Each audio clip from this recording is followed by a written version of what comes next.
Hey guys, Tbull here. Today we're going to be taking a look at the Azuma for you. There's the build I got. Now, this ship took a bit of a buff.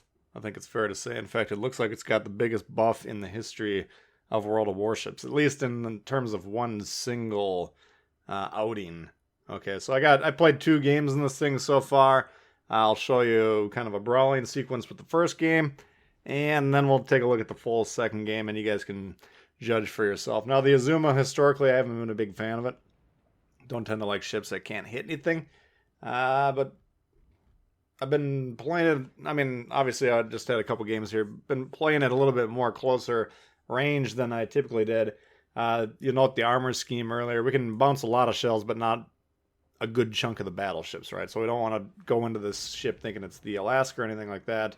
But the guns, potent, okay, and we'll see this throughout this sequence here and in the next game as well.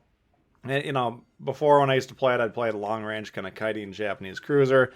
A lot of you guys were telling me stick with the AP. Okay, so we put some AP in there, focused on that, but never really could hit anything with it. The dispersion was so crazy that it just wasn't really worth my time. So never gave it much of a chance, whether it was any good before or not. Those of you that know will know. Those of us that don't, I guess we'll never know. But now we got multiple buffs. Reload decreased by 2 seconds. HE damage up by 600. AP damage up by 500.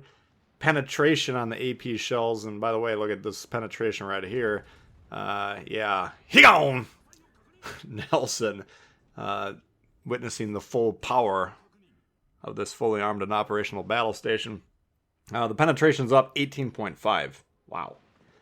Ricochet angles decreased from 50 to 45. Believe, since it's written in red, that's the one nerf, all of this cropping. The angling stuff, how they denote it is always confusing because it's a complicated topic anyways.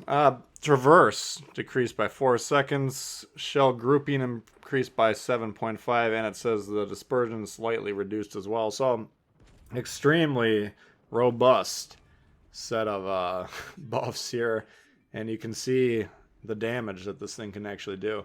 So like I said, I just got a chance to play this a couple times last night, and I was like, okay, I think I'm going to keep playing this thing. And I'm going to, well, it'll take a little bit of time to figure out exactly how sturdy it is, exactly how powerful these guns are. But those of you that have been playing the ship quite a bit, and I know a lot of people are looking forward to the age of the Azuma, which we might very well be in at the moment here. You guys let us know what your thoughts are here. But that game, obviously, didn't end up winning the side, but did pretty well overall. So here we got a game on Estuary. We're in the center spawn. This is one of my favorite spawns in the game, center column. Estuary, you can really, options abound in terms of what you want to do. But I like to play the mid here, exert control on one side, maybe switch sides that we're trying to influence if the game so dictates.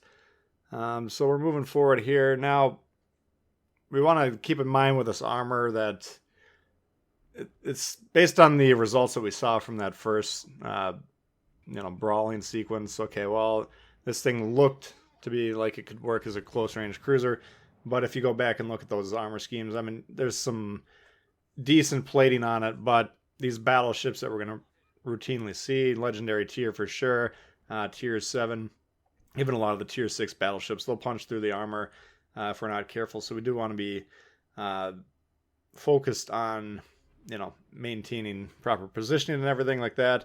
But close range, I think we'll see it. We saw it last game for sure, and I think we're going to see it a little bit more this game. These guns are pretty nasty. Okay, so I think the Azuma's now, it used to be a curiosity, and it's kind of like, okay, interesting. There's an Azuma. Now you kind of have to start to say to yourself, all right, this thing looks dangerous here. We got a full health Weimar backing up. Still tier 6. Not going to go up to tier 7 until the next update when we get an introduction to the tier 8 ships. But there goes a third of his health there. Pretty hardy whack. And more look at these guns in action here. So pretty potent here. Reload quite a bit better. I mean, that's one of the things I always kind of disliked about this ship was just slow ponderous reload. You know, you fire a shot. If you didn't get something done, like we whiffed there, well, it would seem like you'd be waiting for quite a while. Now it only went from 26 to 24, but that's still, 5% boost or whatever it is without doing the math. I mean, it's better than what it might seem. Weimar trying to disengage. He's turning away there. We're trying to tag him one more time before we lose sight of him here. And we're keeping an eye on these Massachusetts. Now, if I'm going to be aiming AP at these things, my first instinct, these long-range broadside battleships, we see you got the Massachusetts down there. I'm not going to necessarily try and citadel them at this point in time. You guys let us know in your comments if you're landing these wicked citadel shots at these max range. But so far, I've seen these booming, devastating strike-type shots pretty close range. Longer range AP, we're still going to be trying to hit mid-ship, upper hull, that type of thing. Just go for maximum penetrations. You can see we're getting pretty good performance. 2 full pens, 2 over pens there. Edinburgh coming through here.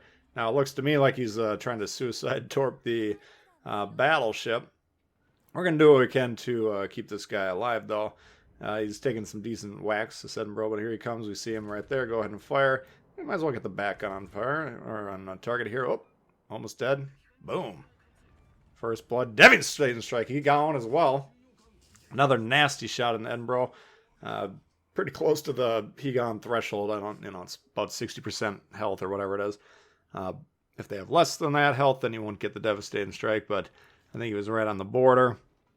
And once again, now it's easy to wreck a broadside British light cruiser close range, but, Edinburgh is certainly one of the sturdier British light cruisers in the game. Here we got a Cleveland coming around. I'm trying to, he doesn't know there's a threat over here. He did take a shot from our right-hand side of the screen, so that might have introduced his thinking to the fact that there are threats over here. That's why I was a little bit more careful with my shot, trying to make sure he wasn't going to try and juke and see if we can get a decent shot there. It looked like pretty mild damage, 3,000, whatever it was.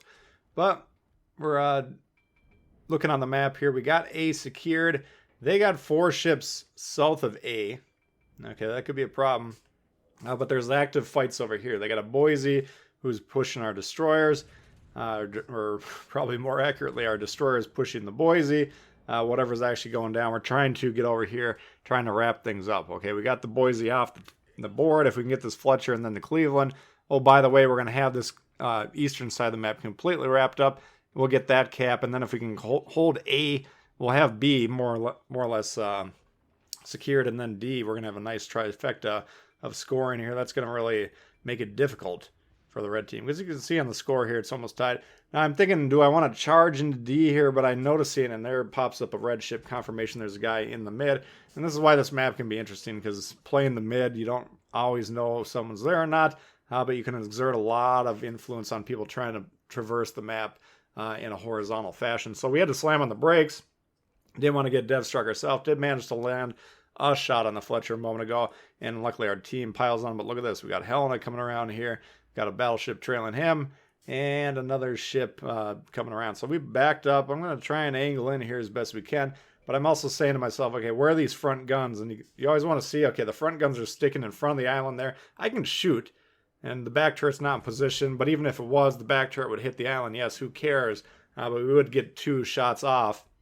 And we don't exactly see the results. But we did get 3 over pen. So minor damage. Not bad, though. Worth taking because we just back up, drop spot once again, trying to re-angle our ship a little bit tighter on these guys that are coming. There's a Massachusetts and Iowa. Now we know the players for sure. And these are dangerous ships, close range. Okay, so we just got some damage off, backed up, made sure we didn't take any damage. We haven't even actually gotten shot this game. So it's pretty decent. It's not that we've been kind of parked on the moon or watching the game through the binoculars in the back row or anything, but we've just been in this dangerous middle position that we took very early on. So we're waiting to get spotted. There's the Helena. I was considering lining up a shot on the Massachusetts and see what's spotted, but this is the juicier target, and it's the more pressing. He's the one attacking the D side, which is what we were trying to cover. Both teams have basically been killed over there.